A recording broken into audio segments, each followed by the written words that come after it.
Recently launch হওয়া Redmi turbo 4 pro 40,000-এর ভিতর যা যা আমাদেরকে অফার করছে এবং ফোনটির ভালো দিক এবং খারাপ দিক আজকের ভিডিওতে তুলে ধরার চেষ্টা করব।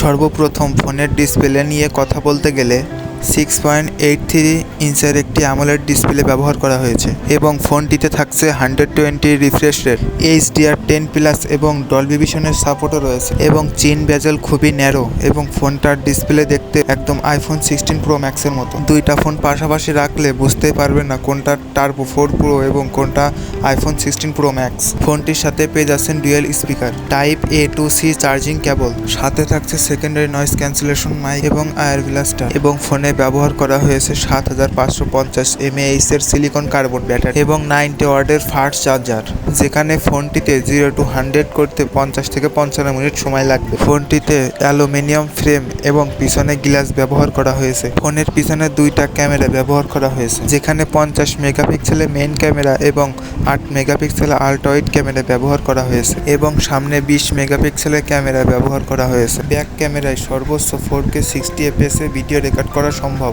এবং ফ্রন্ট ক্যামেরা সর্বোচ্চ 1080p 30 fps এ ভিডিও রেকর্ড করা সম্ভব এবং ফোনটিতে চিপসেট হিসেবে ব্যবহার করা হয়েছে 4 ন্যানোমিটারের Qualcomm Snapdragon 8s Gen 4। PUBG, free fire সহ আরও অন্যান্য হেভি গেম বর্তমান 60 fps এ খেলতে পারবে। ফোনে বেঞ্চমার্কের কথা বলতে গেলে সিঙ্গেল করে পেয়েছি 2134 এবং মাল্টি করে পেয়েছি 6921 এবং আন্তত পেয়েছি 22 লাখের কাছাকাছি। তো আজকের ভিডিওতে এখানেই শেষ করছি এবং পরবর্তী ভিডিওতে আবার কথা হবে ইনশাল্লাহ।